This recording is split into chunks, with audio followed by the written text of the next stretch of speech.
श्री स्वामी समर्थ. श्री नमस्कार मैत्रिणींनो, श्री स्वामी समर्थ. तुमच्या समर्थ. सर्वांचे आपल्या चॅनलमध्ये खूप खूप स्वागत आहे.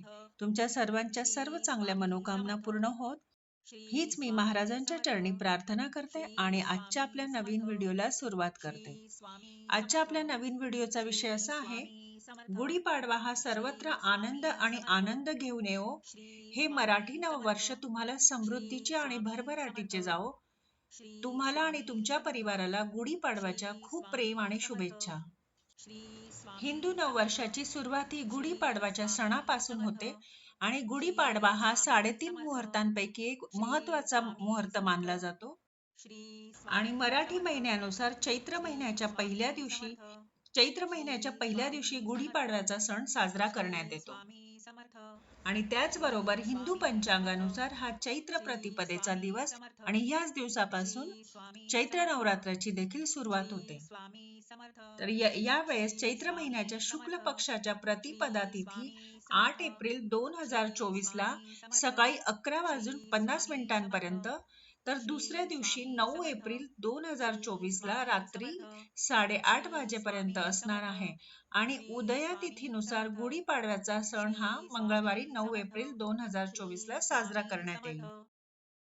आणि चैत्र शुद्ध प्रतिपदेपासून श्री शालिवाहन राजाने मातीच्या सैन्यांमध्ये प्राण भरून युद्ध जिंकल्याने या विजयाच्या वर्षापासून शालिवाहन शके मोजण्यास सुरुवात करण्यात आली.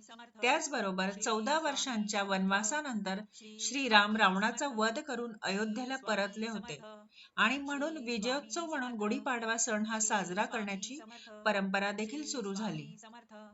धार्मिक ग्रंथांनुसार ब्रह्मदेवाने याच दिवशी सृष्टीची निर्मिती केली होती. आणि त्याचबरोबर एक मान्यता अशी आहे की याच दिवशी भगवान विष्णूंनी मत्स्य रूप धारण करून शंकासुराचा वध केला होता. तर गुढीपाडव्याच्या दिवशी आपल्याला सकाळी लवकर उठून स्नान करायचे आहे आणि त्यानंतर टेरेस किंवा घराच्या प्रवेशद्वारावर गुढी उभारली जाते. त्यासाठी बांबू, रेशमी कापड किंवा साडी, हार, फूल, कडुनिंबाच्या पानांनी सजवून गुढीवर तांबा किंवा चांदीचं भांड ठेवून गुढी उभारली जाते. घराबाहेर दारावर आंब्याची पानं, रांगोळी, फूल, तोरण, नववर्षाच्या स्वागताची तयारी करण्यात येते.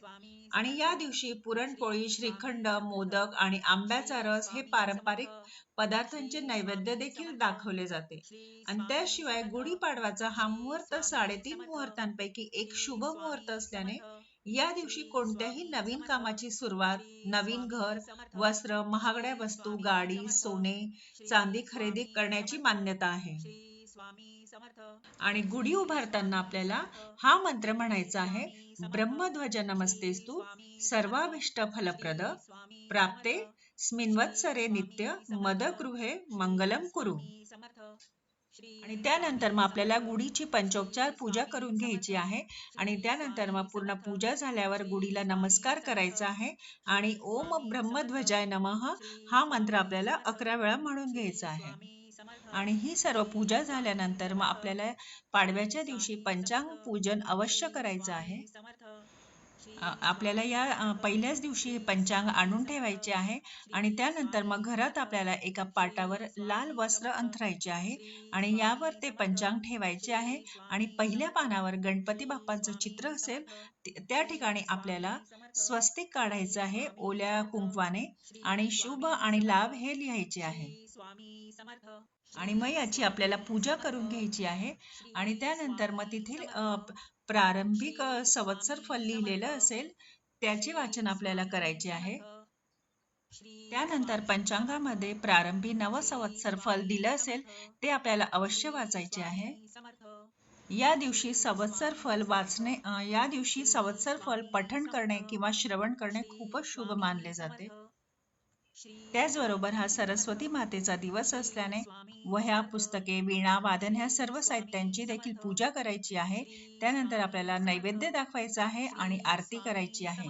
त्याचबरोबर हा चैत्र नवरात्रीचा पहिल्या दिवसाची सुरुवात आहे, तर आपल्याला कुलदेवीची देखील सेवा करायची आहे.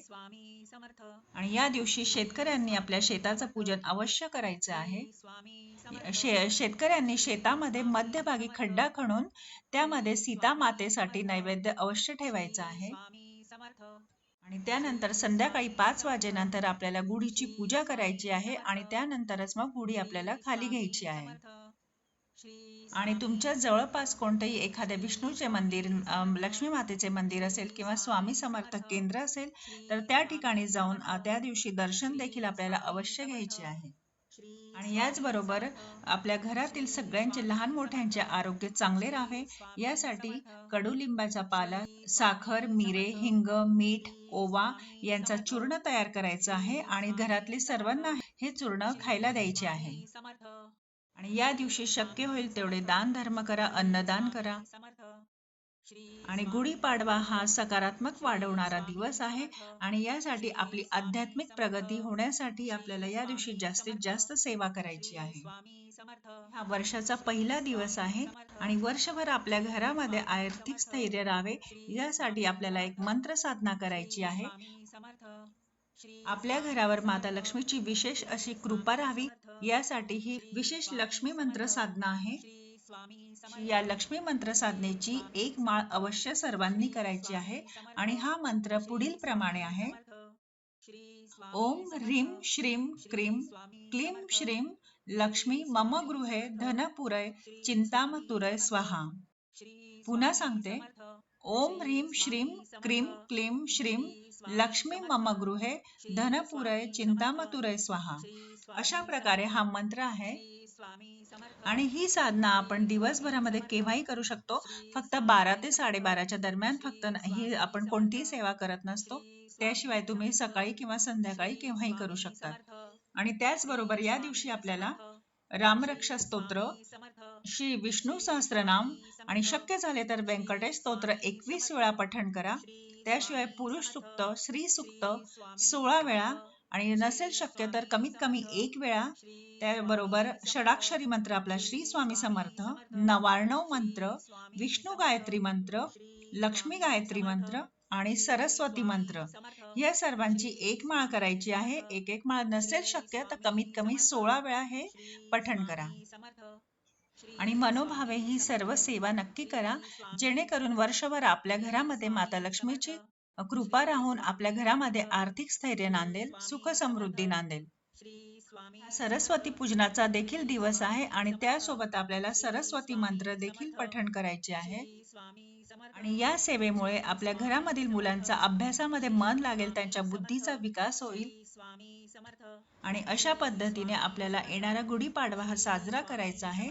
तर व्हिडिओतली माहिती कशी वाटली, आवडली असेल तर चॅनलला लाईक, शेअर, सबस्क्राईब नक्की करा. आजचा व्हिडिओ इथंच थांबवते. झालेली सेवा महाराजांच्या चरणी रुजू करते. पुन्हा भेटूया अशा नवीन छानशा माहिती सोबत. तोपर्यंत सर्वांना बाय आणि श्री स्वामी समर्थ.